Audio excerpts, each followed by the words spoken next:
Hi, I'm Daniel Lucas, and welcome to Book 101 Review. Book 101 is all about the books that I read for the last 40 years. And today I have my special guest. He is the founder and CEO of Opta Financial, and of course, the author of the book, Playing the Wealth Game, no other than Mr. Freddie Rappina. Well, Daniel, thank you for having me. Welcome to Book 101, Mr. Freddie, and can you please introduce more about yourself? Well, I'm a wealth advisor. I live in Tampa, Florida, and I help clients, affluent clients, help them build their wealth with not just with market-based assets, but also with real estate investing or oil and gas investing, different alternative investments.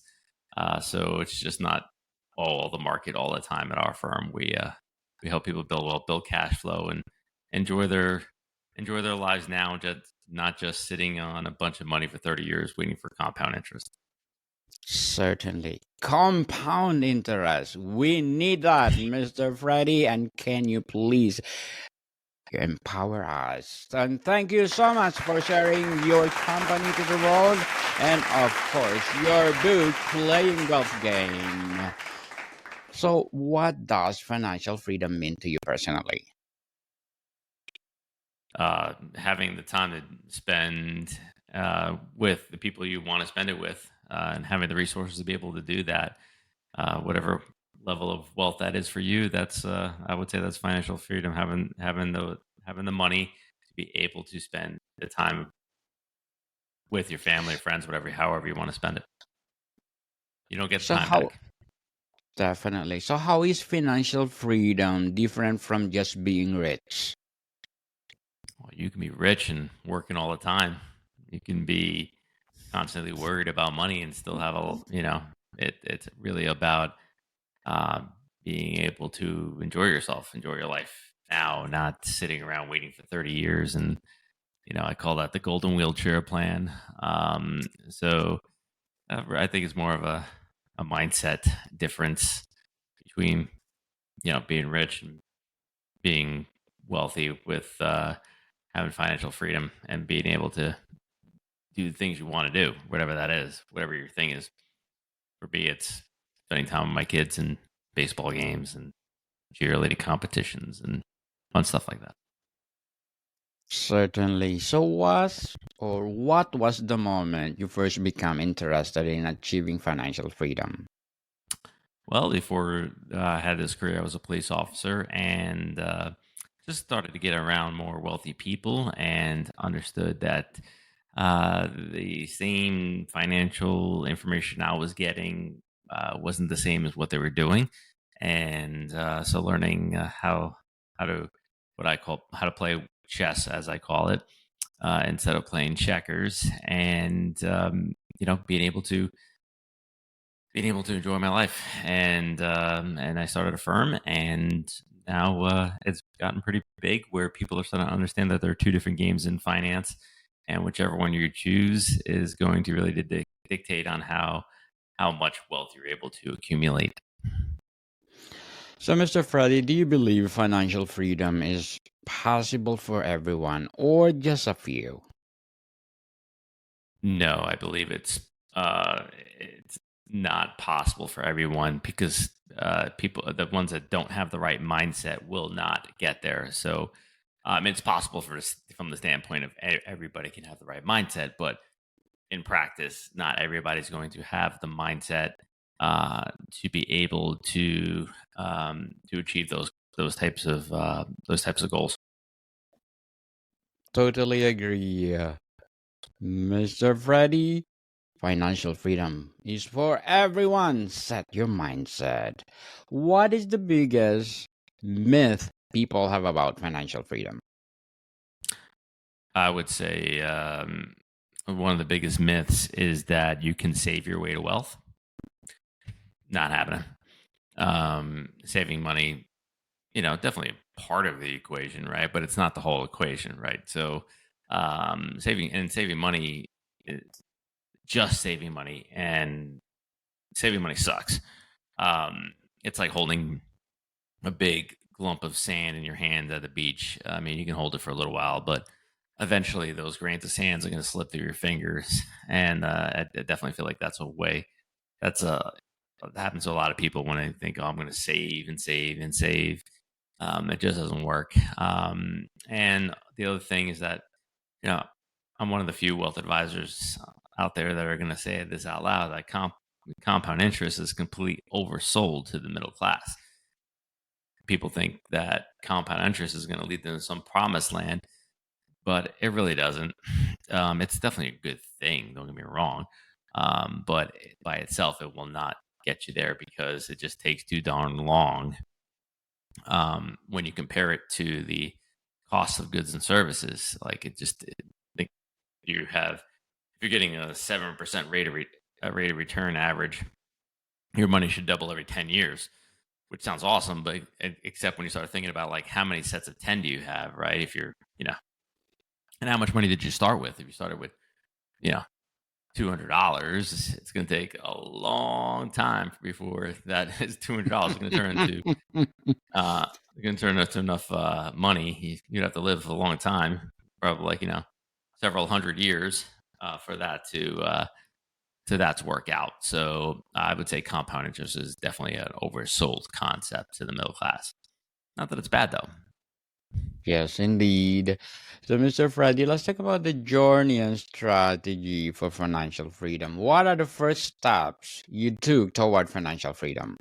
I would say mindset is the first step. Switching your mindset from what I call the checkers mindset to the chess mindset, and also understanding that debt can be awesome if you're using it correctly.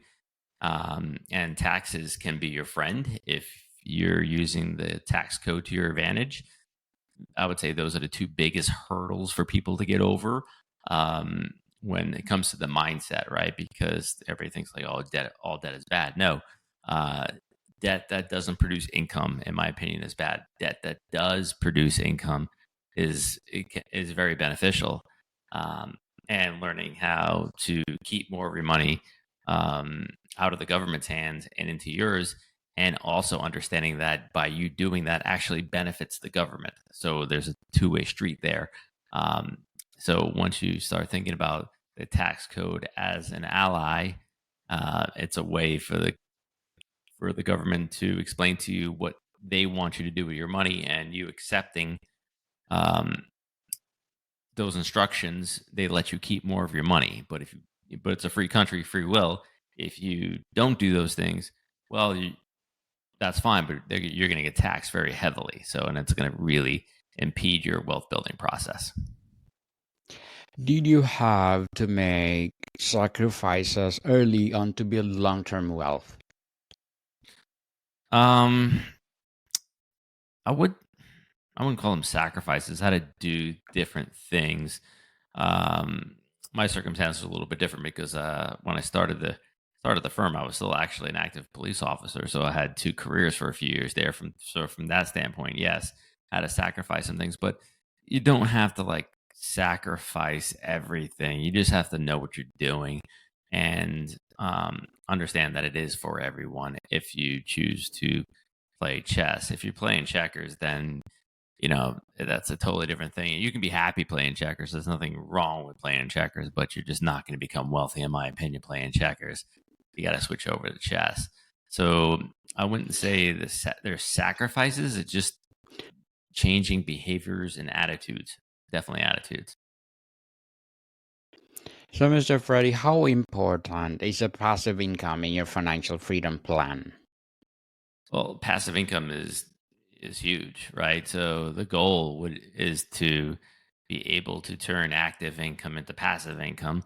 Um, but it's not like you start with passive income typically, right?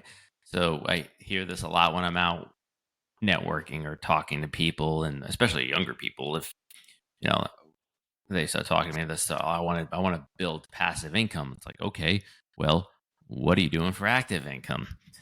because active income is also really good, especially if you can develop a surplus and then take out loans to create passive income for yourself, and then eventually turn all your income into passive income. But it doesn't start with passive income typically. Very well said, Mr. Freddie. Very well said. So let's talk about the mindset and habits. How much of financial freedom is about mindset versus money itself? Oh, I would say the vast majority is mindset, because you can make a ton of money and still figure out a way to blow it, and not create cash flowing assets for yourself. So, and that should be the goal, right? Is to create cash flow.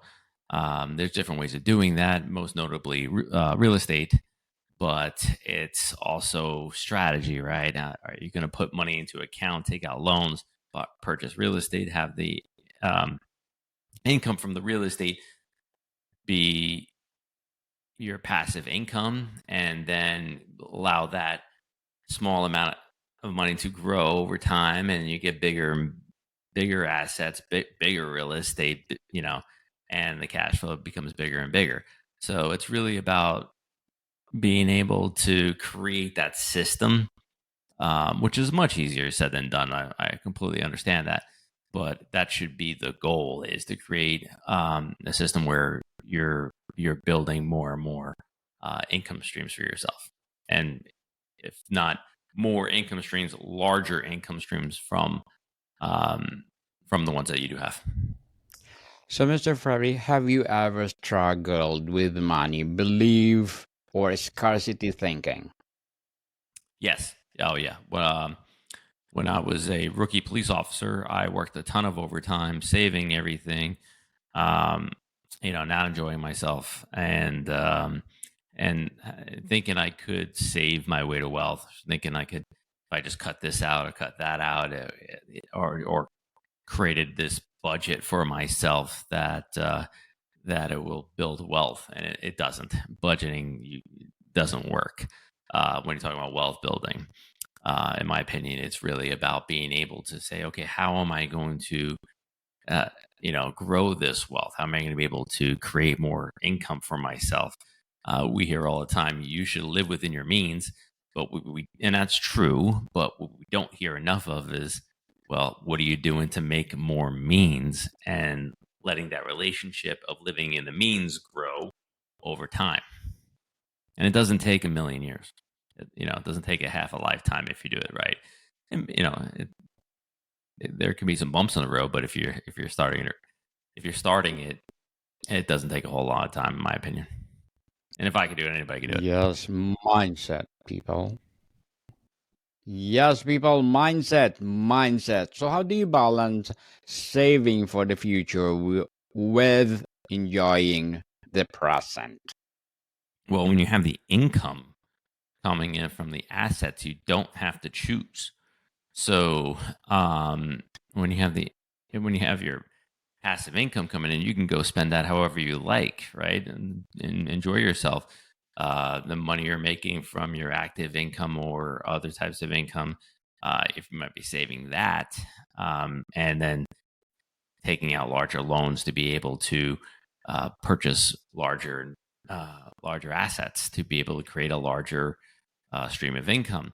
So it's really that, again, that relationship between saving, taking out loans, purchasing assets, that cash flow, and not thinking you're going to skip a step and get there faster, because that usually creates problems, and it creates over leveraging, where you're in too much debt and you don't have a way of paying it off, even if you have a problem, or even making payments if you have a problem. And you really want to avoid that. You want to be in a position of power where you can, if there is a problem, you have the money to pay you have the money to service the debt, but you don't want to. You want the debt to be serviced by the asset that's producing the income, and creating a surplus for yourself to go to baseball games or do whatever you want. Certainly, Beautifully articulated, Mr. Freddie. Very well said. So let's talk about the advice and impact. What's your number one piece of advice for someone starting their journey today? Uh, learn the difference between checkers and chess finance, or learn the difference between middle class finance and affluent wealthy finance, which I call chess, and make a choice. And and if you're going to play checkers, I want you to play checkers well. Just understand that you will not become wealthy, but you could be very happy um, doing that. But if you're going to choose chess, then a lot of the strategies fly in the face of checkers. Like checkers is, you know, don't have any debt, save a lot of money, and do all that. Whereas chess is more of get into as much debt as possible without over leveraging. So the rules are just completely different. You can't do both at the same time. So, and some people may want to start with checkers and play a good checkers game first and then switch over to chess. Totally agree, Mr. Freddy. So, what will be your short term and long term goals as a CEO and founder of Optima Financial, as well as a writer? Well, I want to just change the mindset of a lot of people when it comes to personal finance. Um, and I want chess and checkers to be used in everyday jargon, right? It's like, are you a Yes. checkers player? Are you a chess player? Um, and because again, I don't say there's anything wrong being a checkers player. You're just not going to become wealthy. So it's just, in my opinion. So it's really about changing the mindset, doing more with what corporations are doing more what insurance companies are doing more what banks are doing, just doing it on a much smaller scale um, than just doing what they are telling you to do, right? Because they're a lot of the rhetoric out there is teaching checkers and playing, and then they turn around and play chess with it. And there's a paternalism element to it where it's like, oh, chess would be too hard for you, Daniel. Don't play chess. Play checkers. Just let us play chess and run away with all the money. And think about it, Daniel. There's 300,000 licensed financial professionals in the United States in one form or fashion, right? And if they were all giving really good advice, or even a big percentage of them were giving really great advice, the wealth gap in the United States would be shrinking. It's not. It is expanding, and so few people are running away with so much money um, because of the fact that they're playing chess and playing it well. Whereas a lot of people are being taught checkers and kind of force fed checkers and think that checkers is chess, which is the worst. And they really need to take a step back and take another look at this and be like, all right, let's take a let's take an evidence based mindset. Let's look at what others are doing instead of just what they're saying, and that includes corporations or even governments for that matter. Good luck to your goals, Mr. Freddy, and looking forward for more and more empowering books to come and more success to your Opta Financial. And thank you for your advice as well. So, do you think financial literacy should be taught in schools? And if so, how early? Well, I think it should be taught in schools, but I think people again that they need to be it needs to be taught at checkers and chess. There are two different games, right? So I think if it is taught, unfortunately, in public schools, checkers is going to be the one that's taught because it's what's being pushed down the throats of the middle class anyway in the United States. So it's really, but I want people to understand that there are two different games. So just having having a basic understanding on how the money system works, how the financial system works. It doesn't have to, you don't have to give a 12-year-old an MBA or anything like that, but just having them understand how it works generally, I think is very, very important. So, what financial tools or system do you recommend for building wealth? Oh, strategies. It's not a product. It's not a thing. It's strategies and mindset. Yeah, there's no like, oh, people ask me all the time, like, what do you think about this? Or what do you think about this financial tool, that financial tool? I'm like, they're just tools. Like, that's if we were going to build a shed out in the backyard, and I walked up to you with a bunch of tools and I said, okay, good, we have our shed now. You would look at me like I was crazy, right? Because we don't have a shed. We have a toolbox filled with tools. Now, the tools can help us build the shed, but it's not the shed. So, and unfortunately, when it comes to the financial world, a lot of people just keep selling hammers and wrenches and screwdrivers and having people believe that is really building the shed for them, and it's not. Definitely. Totally agree, Mr. Freddie. But before we wrap up our discussion for tonight, I'm inviting you to please do listen to my other podcast, Food 101, in its fifth season, People fifth season with Chef Alessandro, one of the specialty chef in the five-star hotel in downtown Toronto. Please do listen to our latest episode. We are reading our letters, senders all over the world. So please do listen, Food 101, wherever you listen your podcast. So, Mr. Freddie, once someone reaches financial freedom, what's next? More. More. Yes, people, more and more Yeah. and more.